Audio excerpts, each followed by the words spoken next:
In 1989, residents of a close-knit apartment community in Virginia gathered for a holiday celebration.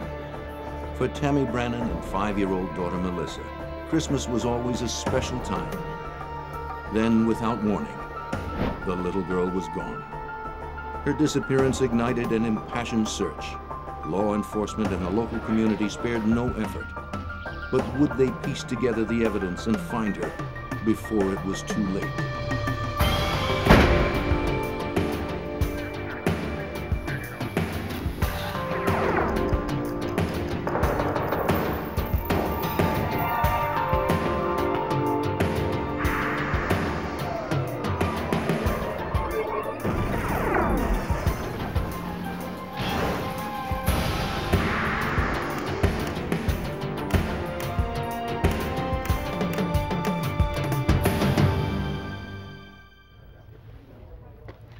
In 1989, in front of close to 200 witnesses, a child disappeared.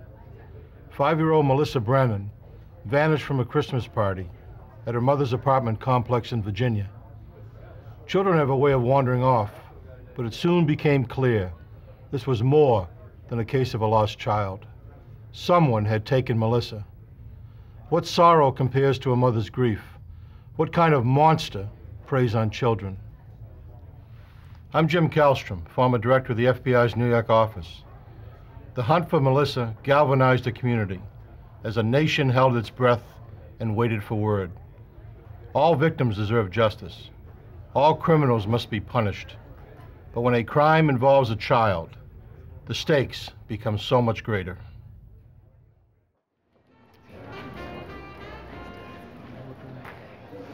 On December 3rd, 1989, the Woodside apartment complex in Lorton, Virginia held its Yuletide Christmas party. The Woodside was a large but friendly complex, a community that revolved around family life and children's activities. The kids were always excited about the party, which meant special treats and presents. A single mom, Tammy Brannen, had found in the Woodside complex a safe community in which to raise her only child, Melissa. As the evening wound down, Tammy stopped to visit with a friend before going home. We'll have some pizza. How about that? Okay? Can I go get some potato chips? Okay, but come right back. Okay. I'm distracted down there. Really? Mm-hmm. Good for you. Yeah. Did you? We gotta get ready. Okay. We have a lot to do. She's getting so big. So cute. She is. Did you see where she went? She lost sight of her daughter for only a few seconds.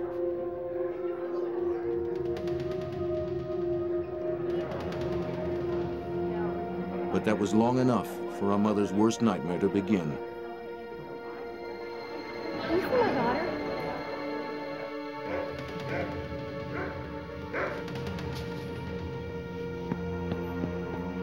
Melissa?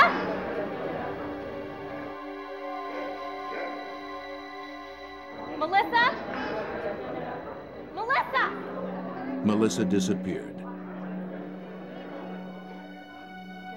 The Fairfax County, Virginia Police Department was called immediately. Now, I'm going to do everything I can to find your little girl, but you have to tell me everything you can possibly. Detective Bill Wilden assured Tammy they would do all they could to find her little girl. The detectives began questioning the people at the party.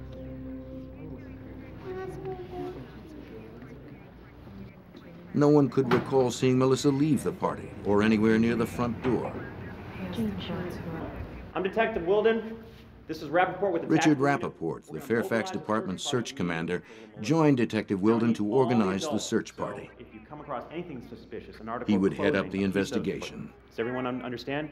One of the possibilities, of course, was that she had just hidden somewhere in the building, was playing with some friends, or had wandered off. So immediately the patrol officers on the scene did a very good job of searching the building, and they began a search of the immediate area surrounding the building. The night of December 3rd was a bitterly cold night in the Washington area. Someone outside that was 5 years old without a lot of protection probably would not have survived through the night. It was that cold. All the adults that can participate I need you outside with flashlights. Rappaport coordinated a more specific grid search of the area with patrol officers and dozens of volunteers from the complex. Let's go.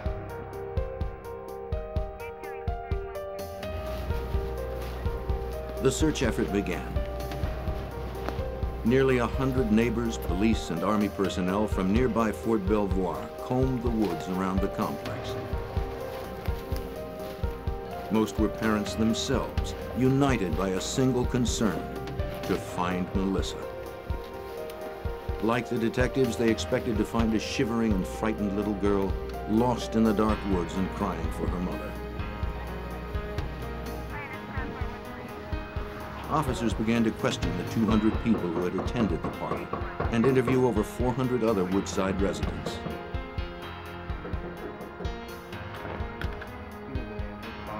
Though the complex was large, many residents knew Melissa and knew her to be very shy. Shocked to hear that she had disappeared, almost all expressed doubt that she would ever have gone off without her mother, and certainly not with a stranger.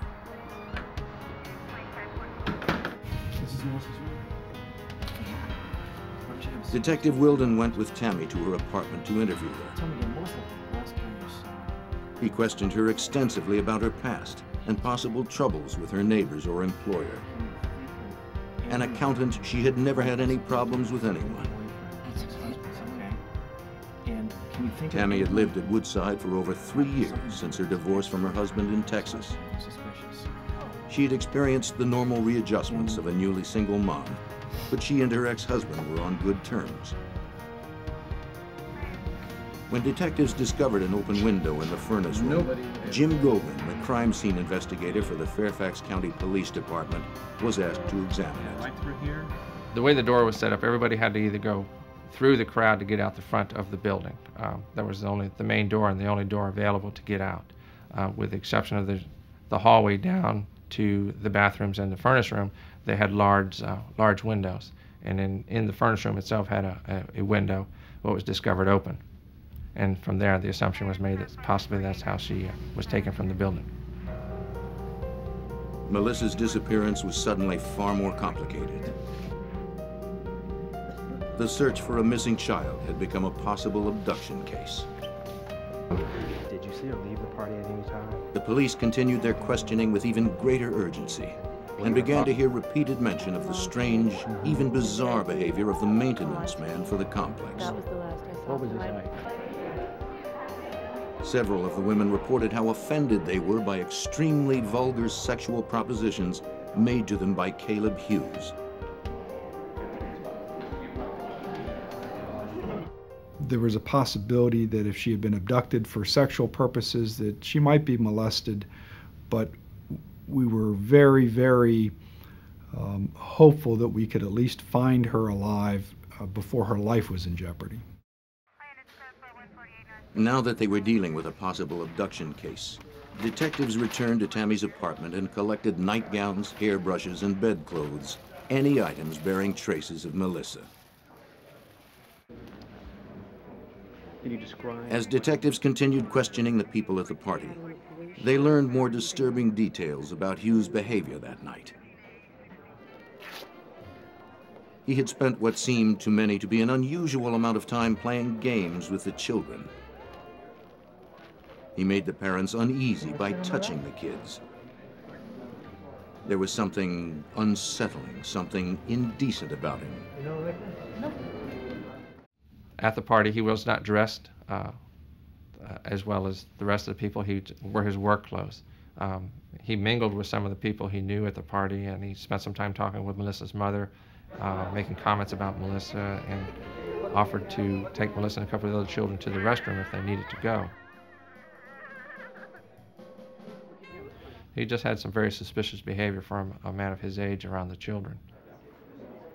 With growing suspicion, the detectives tried repeatedly to reach Hughes by phone, and then went to his house, but were told by his wife that she had no idea where he might be. Were any of you playing with her tonight? He had left the party sometime before our arrival there. He lived only 4 miles away, but it took us several hours for us to contact him because he had not yet returned home. Finally, 2.5 hours after Melissa's disappearance, Caleb Hughes called the police, who then returned to his house. Upon questioning, he claimed he had simply taken the long way home. The officers immediately noticed he was wearing different clothing from that reported by witnesses at the party. I washed clothes tonight when I got home. They're in the washing machine over there.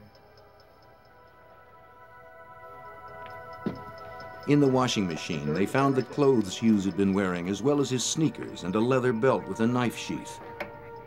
The knife was missing. You washed your shoes at 2 a.m. in the morning? Yeah. He'd been gone for several hours, and to come home in the middle of the night when your family was asleep and to feel the immediate need to wash everything you had been wearing, including your shoes, we found that rather suspicious behavior, and that just further added to our interest in his whereabouts. As Hughes appeared reluctant to speak in front of his wife, the officers decided to take him to headquarters for further questioning. Suspecting that Hughes might be covering for time spent with a girlfriend, the officers wanted to allow him the opportunity to tell the real story. Do you know Melissa Brannen?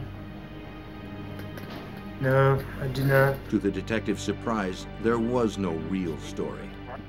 Hughes had no alibi.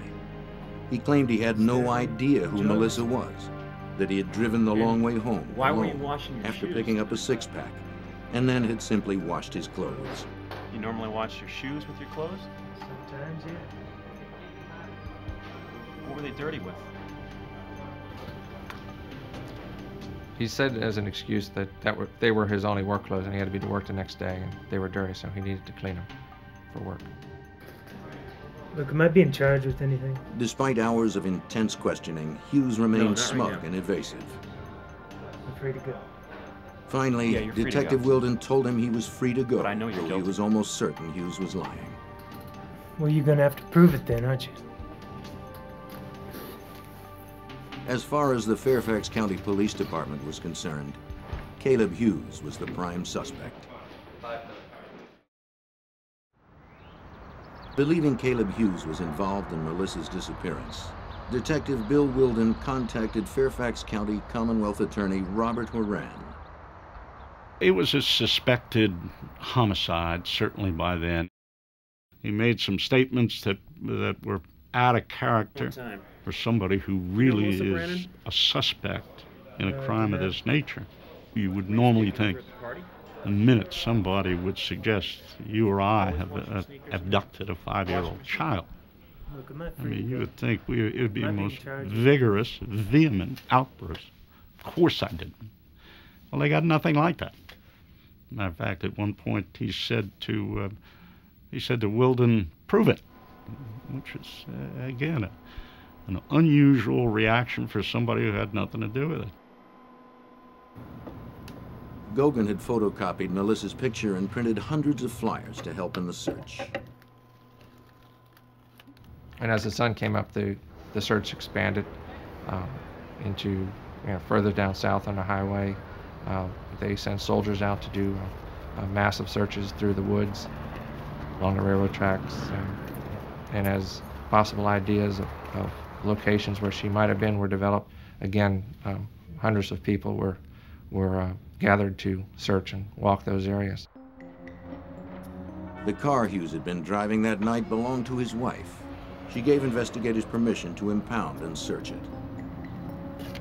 Detectives examined it for fingerprints, blood, fibers, hair, any evidence that would document Melissa's presence there. Fingerprint tests revealed that only the Hughes family had left prints on the car. Next, all the hairs and fibers needed to be collected from the interior. This type of trace evidence was usually retrieved with a vacuum cleaner, but there was simply too much debris inside.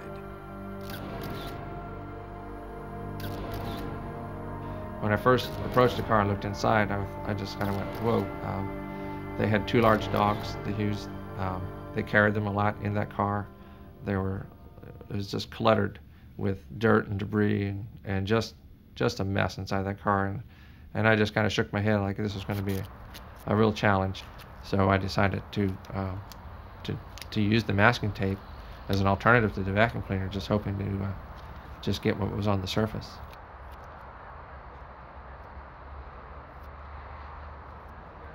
That was an unusual technique, certainly.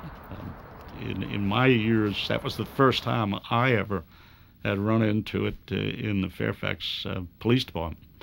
And it's a very common technique now. Gauguin then placed the tape between layers of clear plastic so that it could be examined intact under a microscope. As the car processing continued, Melissa's disappearance quickly became the lead news story in the Washington, D.C. metropolitan area. Melissa Brannen is 3 feet tall, 48 pounds, with blue eyes and dark blonde, shoulder-length hair. She was last seen wearing a pink ski jacket, red plaid skirt, and black shoes with gold buckles. The night of the party, Melissa had been wearing a navy blue acrylic sweater with a Sesame Street Big Bird picture, red tights, a red cotton plaid skirt, and a pink parka. When I found the red and blue fibers that were visible on the tape, I did kind of get excited about that. But at the time I was excited but worried because we needed to find her to identify the clothes, the possible clothes. Without Melissa, that was going to be real tough. When Gauguin conducted luminol testing on the interior of Hughes's car, he found traces of blood on the steering wheel, brake pedal, and floor mat. When a light is shined on the luminol-treated area, bloodstains will appear fluorescent. While the luminol process is quite accurate as a blood locator, it can also destroy the genetic characteristics of the sample. When I sprayed the steering wheel, I got the reaction on the steering wheel and as well as on the pedals of the vehicle. That's where it fell to. These items were swabbed and collected. Hughes's shoes had been washed, but the lab was able to identify possible bloodstains on their soles where fresh cuts had been made. It became very suspicious when I received the clothes from the officers who searched the house and noticed that he had cut his tennis shoes. Kind of putting two and two together, that why was he cutting his tennis shoes and why did I get a reaction to blood on the gas pedals? Surely Caleb Hughes had tried to cover his tracks to avoid a link to an unimaginable crime. What is your name? Caleb Hughes. How old are you? With the luminol findings showing blood in his car, the detectives were increasingly confident they could get a confession from Hughes. He was brought in for a polygraph test. He had no explanations for the fresh cuts on his shoes. No. Once again, he gave no explanation for the 2-hour, 30-minute delay in getting home. But as it turned out, there never was an explanation. He said, I just took the long way home. It was the best they got. Did you harm Melissa Brannen? No. Did you kill Melissa Brannen? No.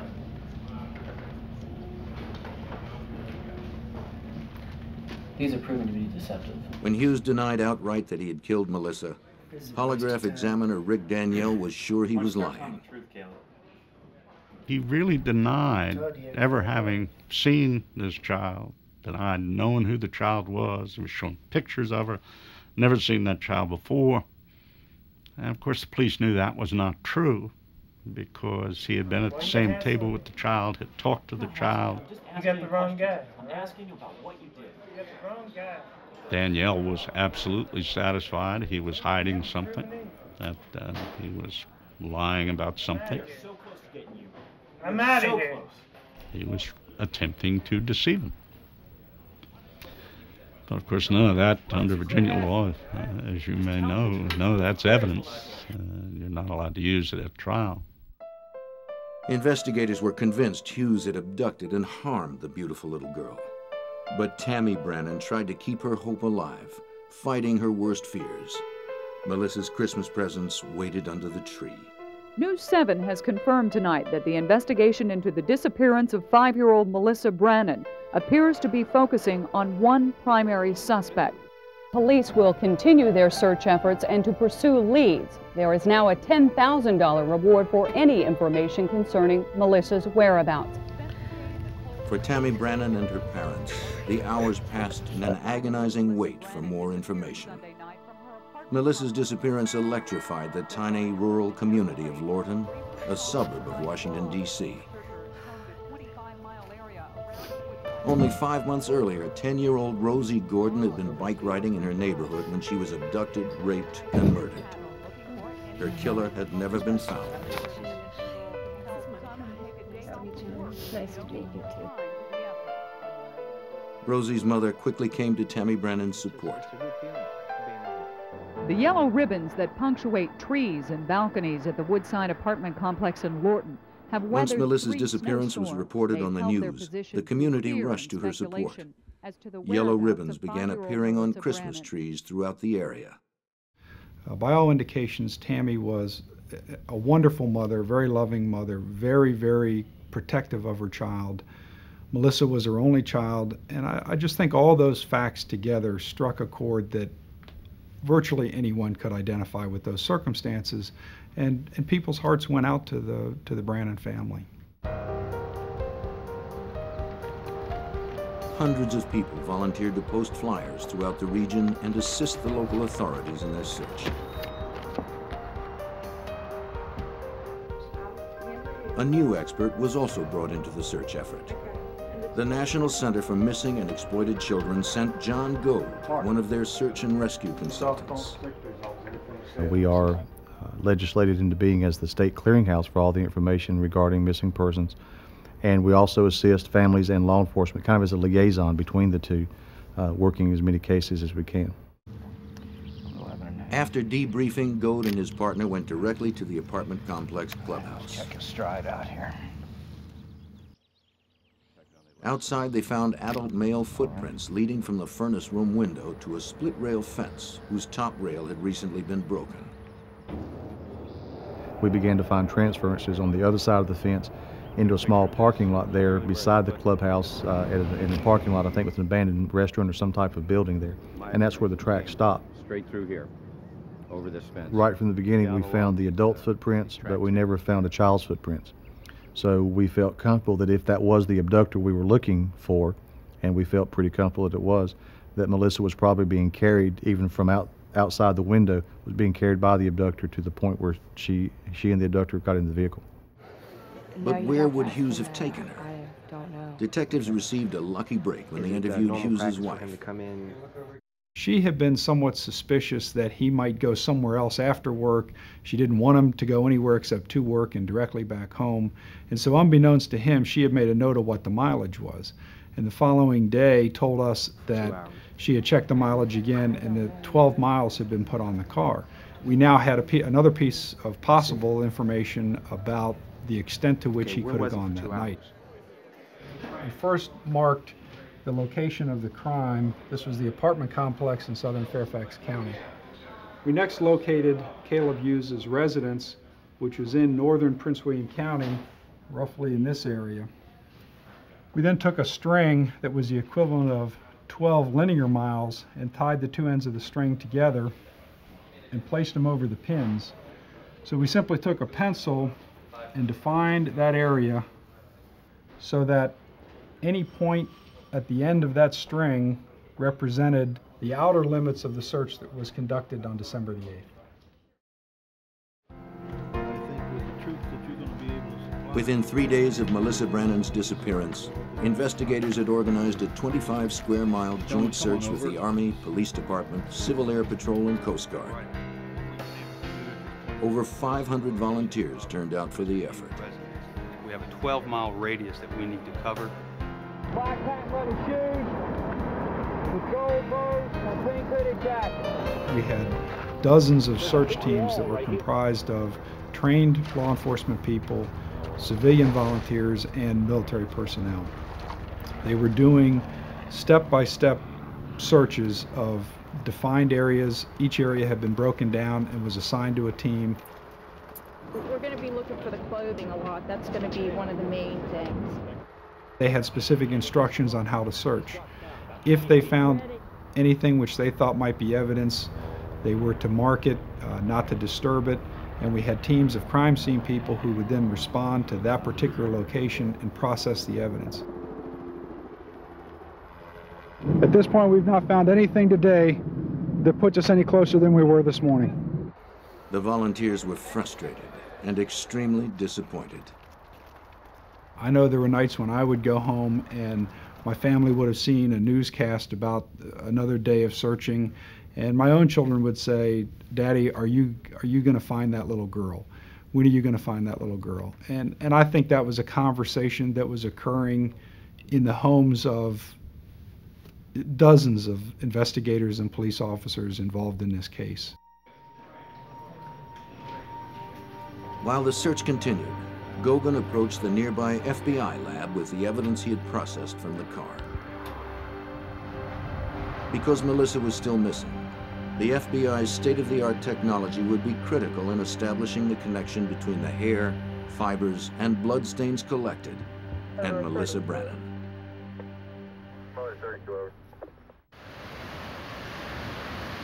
Agent Doug Diedrich of the FBI's Trace Evidence Unit would examine the evidence. Perhaps he could find a link to Melissa Brannen. There you have to go to extraordinary measures to try to recreate, if at all possible, the environment of the victim, most recent environment, and also the types of hairs that the victim may have, the type of clothing that the victim may have been wearing the night of the disappearance. And that's the difficult part. As long as Melissa was still missing, filing charges against Caleb Hughes was all but impossible unless compelling evidence could be found. Diedrich and the lab examiners were impressed by the large number of fibers that had transferred onto the passenger seat of Hughes's car. Fairfax County investigators had identified nearly 70 different fibers. That included the blue acrylic fibers, the red cotton fibers, the black rabbit hairs, and there were, I believe, 1 or 2 head hairs in the case. But that's monumental. Sounds like a small number. That's huge. Once the FBI entered the case, its agents conducted their own investigation of Hughes's house. When Caleb Hughes's name was released as the primary and only suspect in the case, a media frenzy followed. Hughes has not been charged in the case, but he is the target of round-the-clock surveillance by the FBI.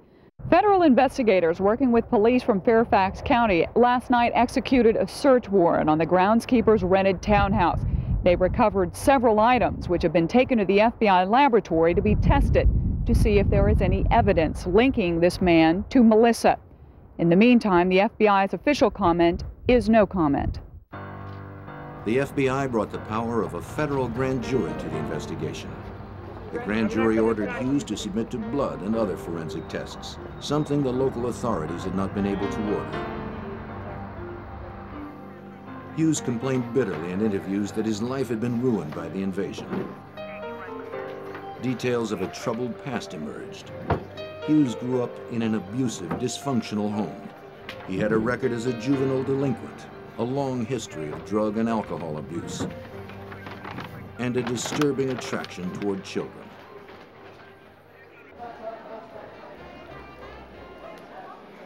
As an adult, he had been convicted of larceny.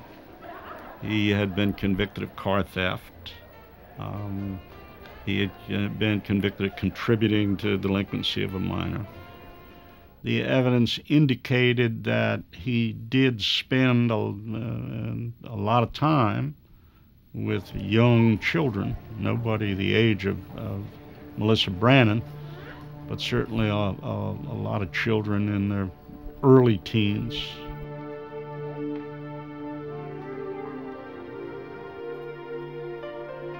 In the lab, FBI examiners had begun analyzing the stains on the soles of Hughes's shoes. Though luminol testing had damaged the samples taken from Hughes's car, they became increasingly convinced that these minute traces contained blood serum proteins that could determine the crucial connection to Melissa. This blood's been... The samples were submitted for DNA and serology tests. Make it for a slide, for sure.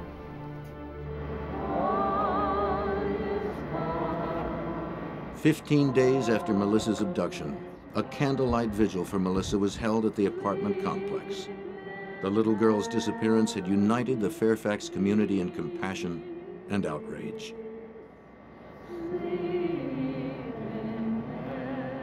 And during that whole Christmas season of 1989, that every night on the 6 o'clock news, you saw the video shot that her grandfather had taken of Melissa Brannen.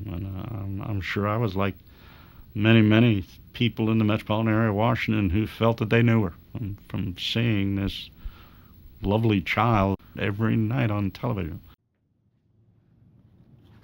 But shortly after New Year's, a judge in the next county received a letter from Hughes's probation officer informing him that Hughes had violated probation for an auto theft conviction 2 years earlier.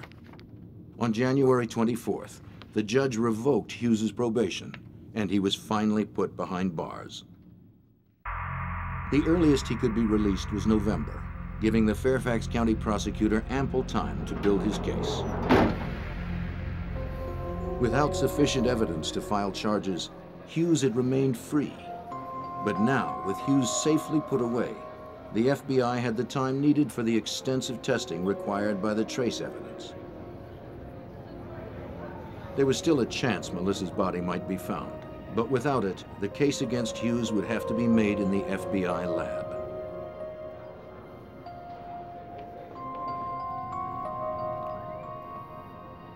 Already, FBI examiner Doug Diedrich had found his first big break in the case. I remembered some black animal hairs in the debris from the front seats of the car. And in looking through the little girl's nightshirt, I noticed these similar black hairs sticking out of the nightshirt. So it just rang a bell. I went back, mounted those up on slides and compared them, and sure enough, dyed rabbit hair, and they matched each other. The rabbit hairs from Hughes's car and those found on Melissa's nightgown both revealed a distinctive corncob texturing. An exact microscopic match.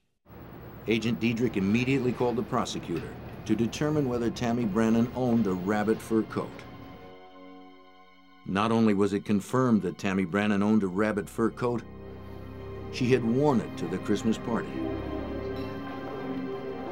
Her mother had bought it in Germany, and it was dyed an extremely rare bluish-black color almost unknown in the United States. Melissa had handled the coat at the party and at home. Diedrich had made the crucial connection between Melissa and the car of Caleb Hughes. So you not only, you tied those rabbit hairs, you tied that match not only to the fur coat of her mother, you tied it to the front seat of the car, but you also tied it to the child's environment itself, the rabbit hairs on the shirt of the child. To me, that was a significant point in the case, because then it starts pushing me in the direction of we might have something. And from there, it was a matter of digging some more, see if I couldn't find some additional fibers that may be of value. So I started digging a little bit more, starting looking a little closer, asking questions of myself, asking questions of the evidence, because it's speaking. Strange, but it's speaking to me. As week after week passed, Melissa's name eventually disappeared from the news. Life in Fairfax County had returned to normal, but Tammy Brannen was still no closer to finding her child.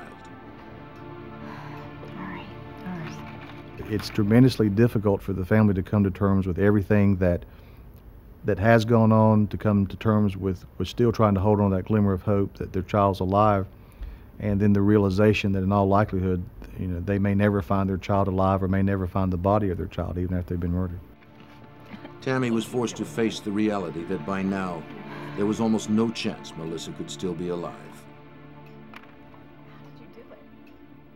We wanted to close this case, and not just close the case in the sense of identifying and prosecuting a suspect, but we wanted to bring real closure to the case in answering the question, what happened to Melissa Brannen that night? Why did it happen?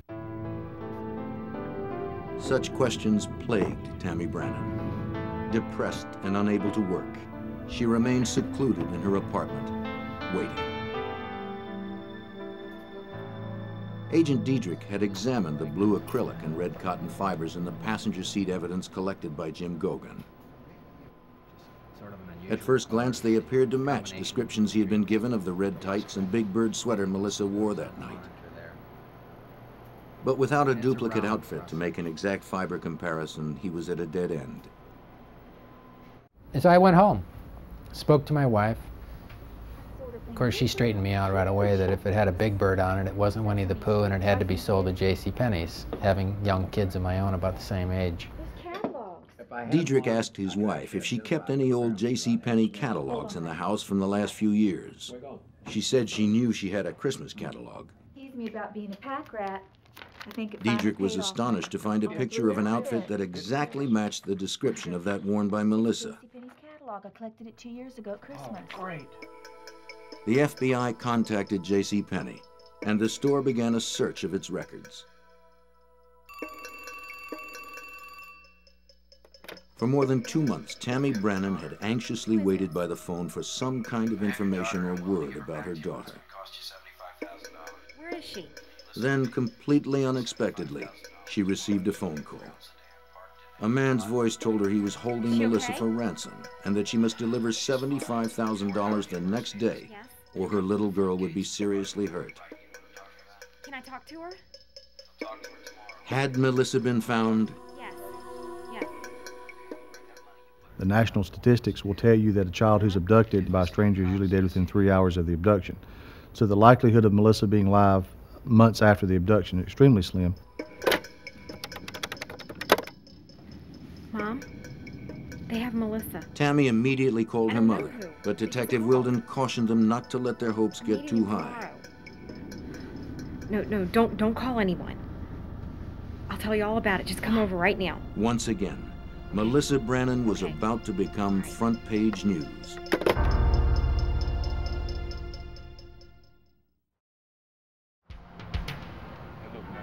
Detective Wilden had instructed Tammy Brannen to cooperate with the ransom demands in the hopes her daughter would be recovered alive. As extortion falls under federal guidelines, the FBI coordinated the ransom drop. The FBI SWAT team was ready when 2 young men showed up in the parking lot to pick up the money. I see them getting ready to open up the door. I got the bag. Go. Here we go. FBI, freeze!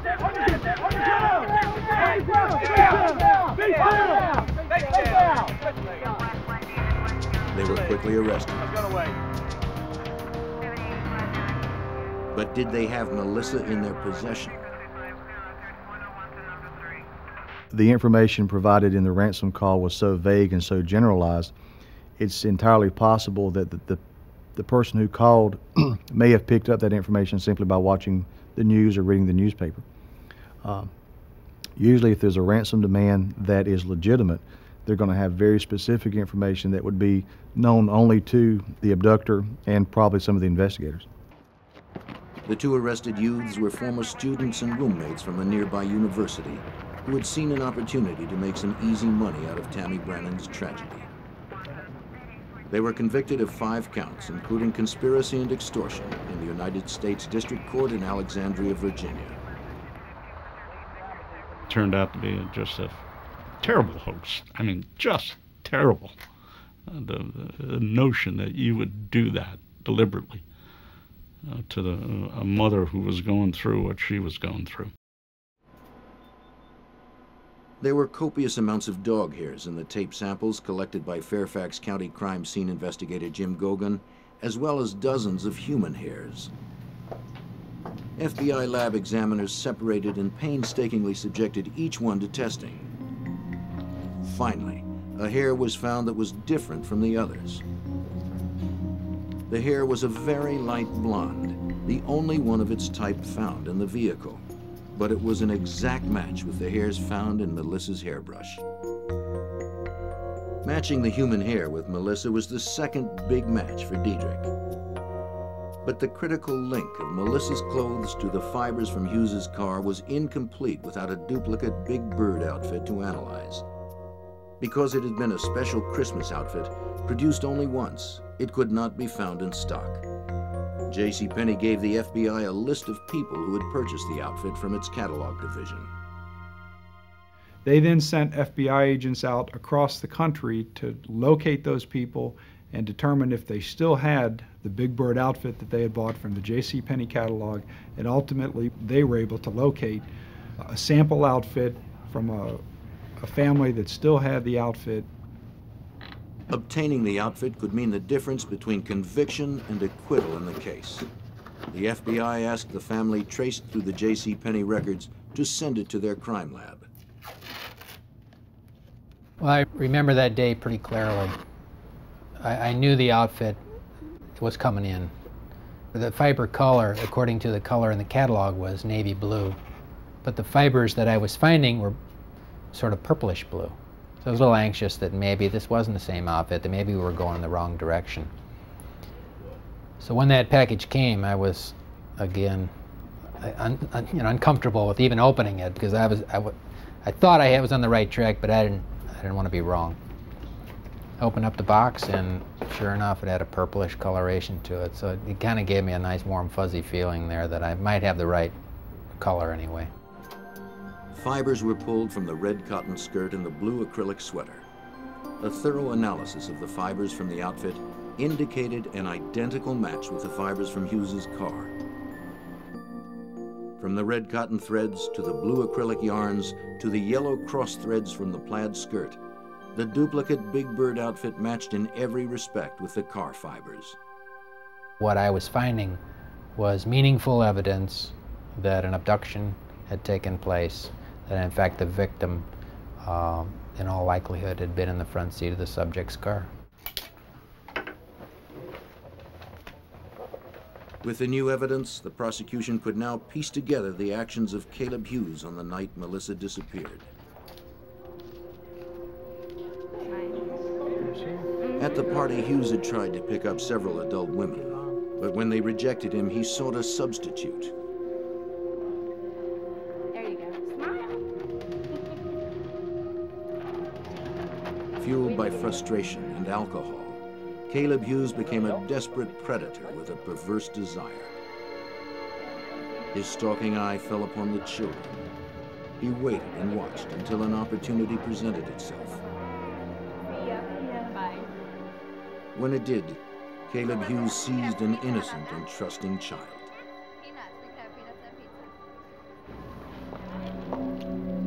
Hey, Melissa. Hey. Remember me?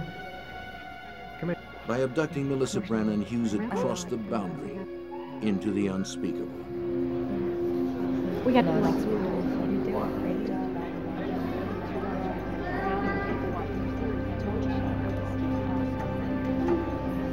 we should catch up with each other.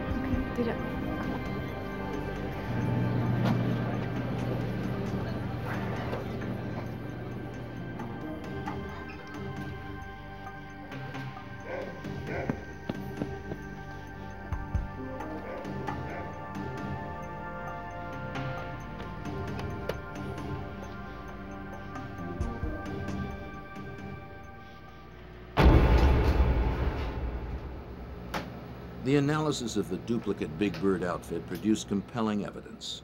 It would be a powerful tool in the case against a man who investigators felt was a ruthless child molester and murderer. But Agent Diedrich had to convince the jury how incredibly unlikely it would be that these fibers had come from any source other than Melissa's outfit. He began asking people at the FBI to give him any items they may have made of navy blue acrylic. He collected more than 100. And the objective was to see, do the fibers that I found in the front seat of Cal Hughes' car, do they match any of these? The answer was no. From the items, Diedrich collected 126 different acrylic fibers. He made 7,983 comparison tests with those fibers against the ones found in Hughes's car. Out of almost 8,000 tests, only one succeeded in making an exact microscopic match with the blue acrylic fibers found in Hughes's car. And that was the duplicate Big Bird outfit. Whenever you match two things, it has a lot of significance. These aren't random events. These, in most cases, occur. Is it possible? You can't deny the possibility that it could be a coincidence. But after looking at this stuff for a lot of years, I'm not a big believer in coincidence. 3 weeks before the trial was scheduled to begin, as investigators made final preparations for the case, a stunning development occurred. They received a phone call. 2 counties away, police had just found the body of a child on the median strip of Interstate 95. I'll be right there. I called Weldon. We got in his car, and there was absolutely no doubt in my mind that that was going to be it, because Hughes knew that area, spent time down in that area. I said, wow, this is going to be it. That section of median on I-95 is wide and densely wooded. It would have been easy for Hughes to pull over, hide the body among the thick vegetation, and drive off unnoticed, and there would be little chance of someone finding the remains. But someone found a body. Was it Melissa's?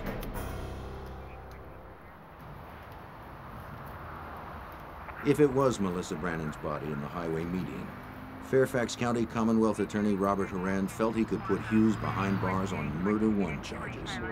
His hopes were high, but they were soon dashed. As soon as we got there, as soon as I saw it, I knew it wasn't Melissa Brannen, because the skeleton had rings on 3 fingers. But it was a young girl. She's 12, 13, 14-year-old who had been in that media for 2 growing seasons. The young girl's body was never identified. Finally, nearly 1 year after Melissa's disappearance, Hughes was arrested on a grand jury indictment for abducting Melissa Brannen. He was transferred from the Prince William County Jail to the Fairfax County Jail. Moran had delayed the indictment for several months in the hope that Melissa's body would be found. By then, I know we were all pretty satisfied that the worst had happened to the child. Unfortunately, under Virginia law, you can charge somebody with murder without the body, but you have to be able to prove where the murder occurred. And of course, without the body in this case, we had no way of proving where it occurred, so we couldn't charge him with murder. Abduction with intent to defile was the strongest case that could be brought against him. Hughes pleaded not guilty.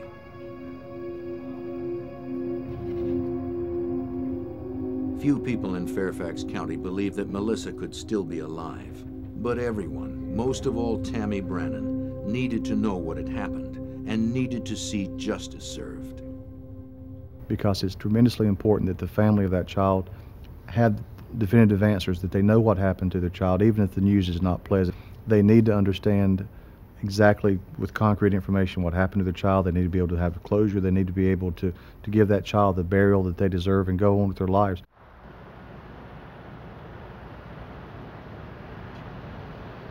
With Agent Diedrich's airtight analysis of the trace evidence, Robert Horan went into the trial confident that he could convince the jury beyond reasonable doubt.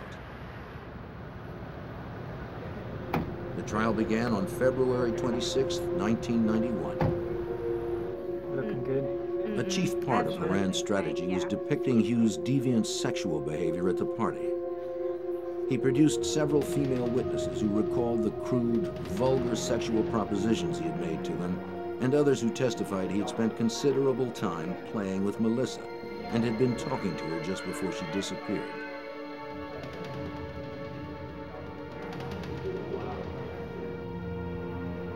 His behavior was even more extreme, trying to eliminate the evidence.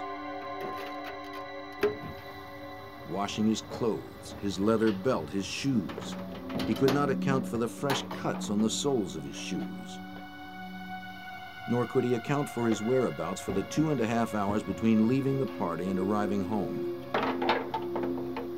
But the problem for the defense is somehow you had to explain that time. And there was never an explanation.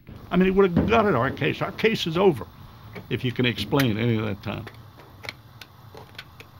Though tests for blood on the shoes had proved inconclusive, the prosecution was now able to show the jury the exact matches made between the rabbit hairs, the head hair, and the fibers found in Hughes's car.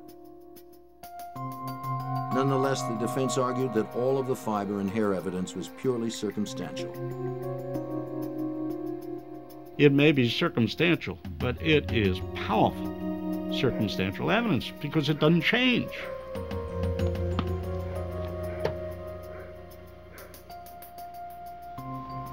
In order to obtain the maximum sentence for Hughes, Brannen needed to convince the jury that Hughes had intended to defile Melissa once he had her in his car. And the only way the fibers from her outfit would have been found on the seat is that her coat had been removed while she was in that car. The prosecution charged that Hughes could only have removed Melissa's coat for one purpose, an attempt to defile. The true answer is that that 5-year-old was seated against her will in the front seat of that vehicle. Caleb Hughes's trial lasted 8 days. After 9 hours of deliberation, the jury found him guilty of abducting Melissa Brannen with intent to defile. He was sentenced to 50 years in prison. For the family members, it can't end because of the eternal hope, if you will, that someday this child that's never been seen, never been found, this child someday will appear. You know, and that's hard stuff. That is hard stuff. Caleb Hughes is still serving his sentence today, and the body of Melissa Brannen has never been found. Eventually, Tammy Brannen moved from the Woodside apartment complex, but she never changed the telephone number that Melissa had memorized by heart, hoping that one day a call might come.